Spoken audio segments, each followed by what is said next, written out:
بسم اللہ الرحمن الرحیم۔ دوستو السلام علیکم۔ سلطان اولیاء حضور غوث اعظم آپ رحمۃ اللہ علیہ کا قد درمیانہ، بدن نحیف، سینہ چوڑا، داڑھی کھنسی، رنگ گدمی، گردن اونچی، آنکھیں سیاہ تھی جبکہ ابرو ملی ہوئی تھی۔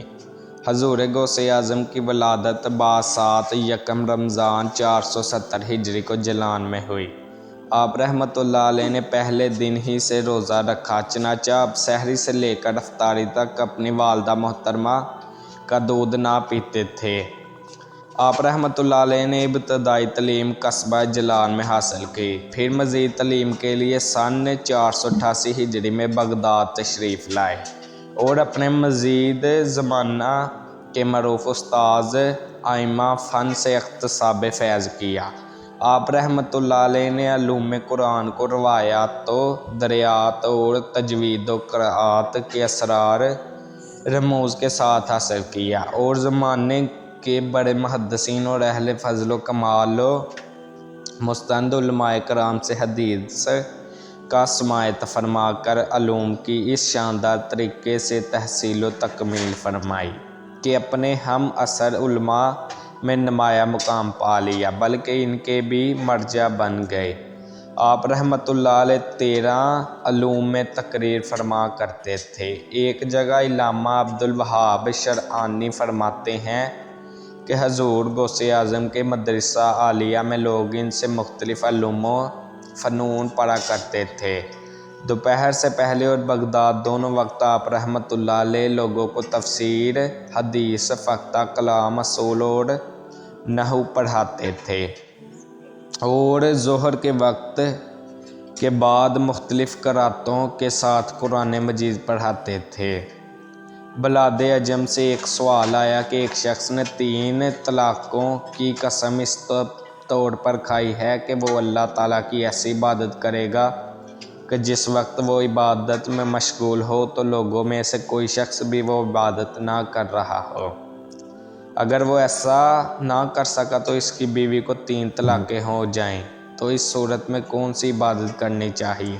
اس سوال سے علماء عراق حیران اور ششدر رہ گئے، اور اس مسئلے کو انہوں نے حضور غوث اعظم رحمۃ اللہ علیہ کی خدمت اقدس میں پیش کیا، تو آپ رحمۃ اللہ علیہ کے فوراً اس کا جواب ارشاد فرمایا کہ وہ شخص مکہ مکرمہ چلا جائے اور طواف کی جگہ صرف اپنے لیے خالی کرائے اور تنہا 7 مرتبہ طواف کر کے اپنی قسم کو پورا کرے۔ اس شافی جواب سے علماء عراق کو نہایت ہی تعجب ہوا، کیونکہ وہ اس سوال کے جواب سے عاجز ہو گئے تھے۔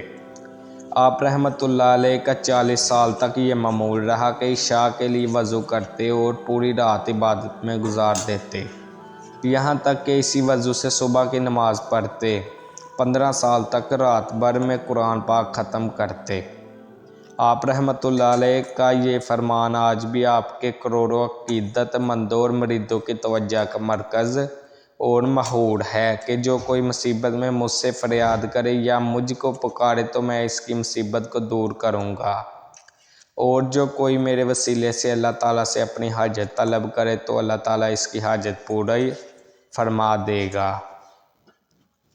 ایک مرتبہ آپ رحمۃ اللہ سے کسی نے پوچھا کہ شکر کیا ہوتا ہے، تو آپ رحمۃ اللہ علیہ نے ارشاد فرمایا کہ شکر کی حقیقت یہ ہے کہ عاجزی کرتے ہوئے نعمت دینے والے کی نعمت کا اقرار ہو، اور اسی طرح عاجزی کرتے ہوئے اللہ تعالیٰ کے احسان کو مانے اور اپنا یہ ذہن بنائے کہ شکر کرنے کا حق